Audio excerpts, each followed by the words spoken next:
Exclusive that will change Washington's future.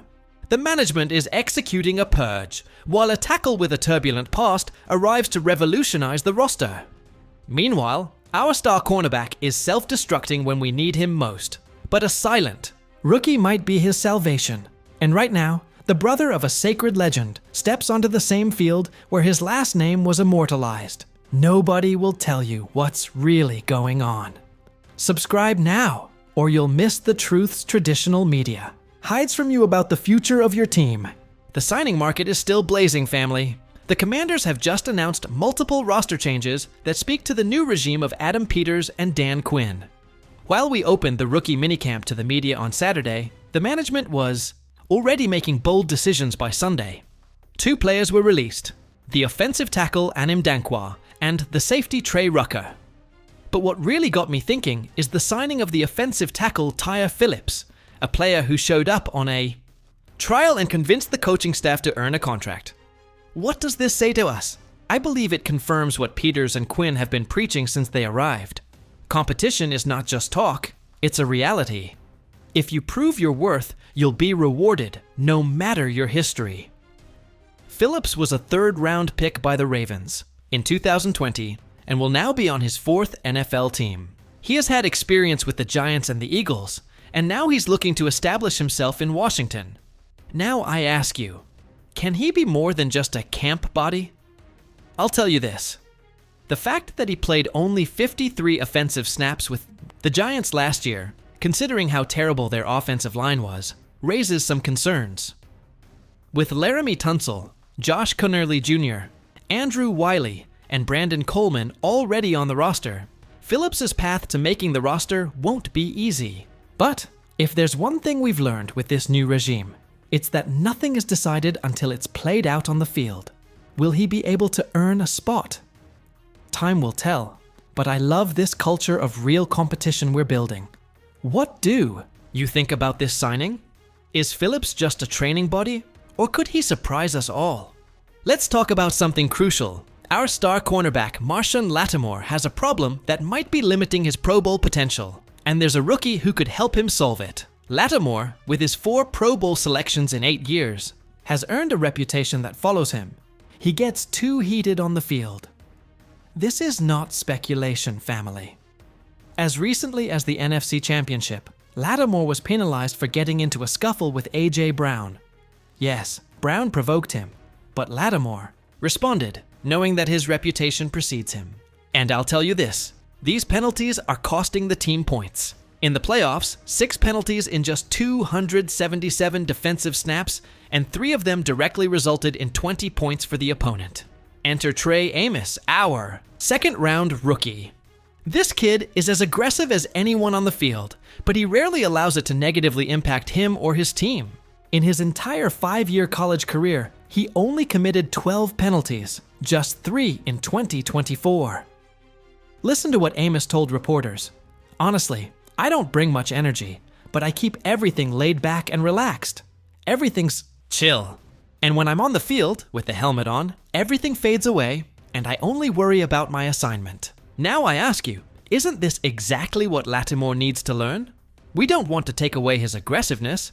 It's part of his DNA, but he does need to channel that intensity positively.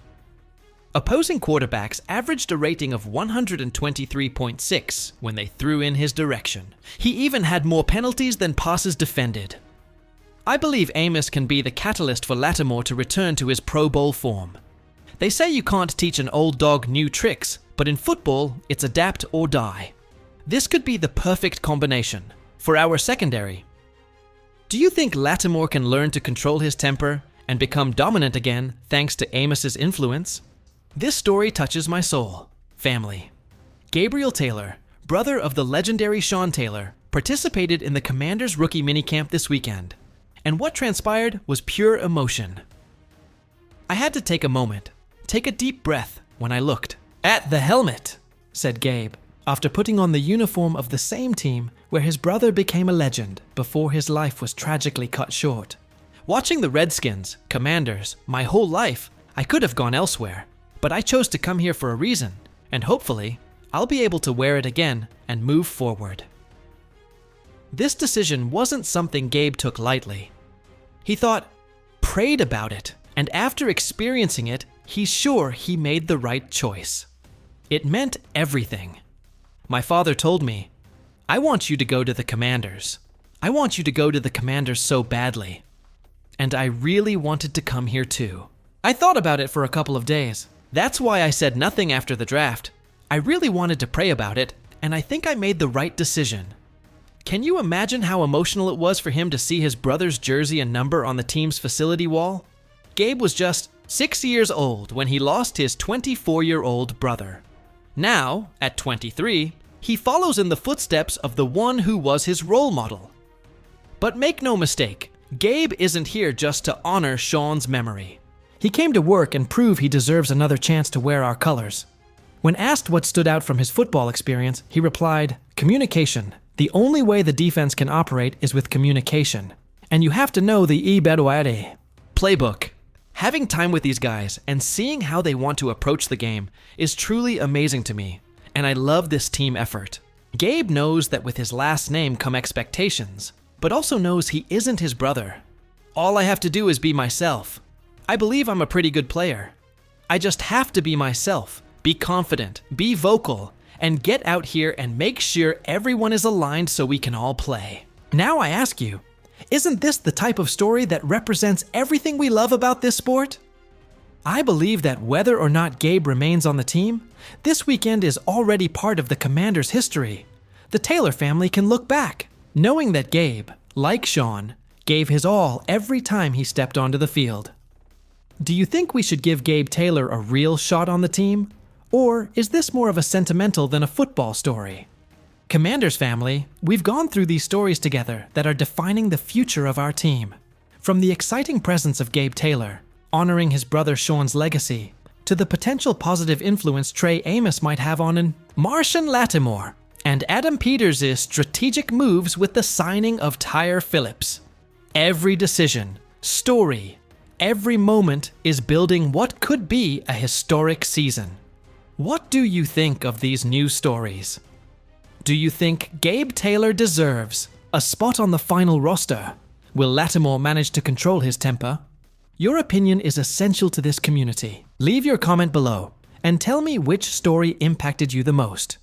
If you want to keep receiving the most exclusive news from the Commanders, in-depth analysis, and content you won't find anywhere else, be sure to subscribe to the channel and activate notifications. We are a family, and every subscription strengthens this burgundy and gold community. And remember, hail to the Redskins!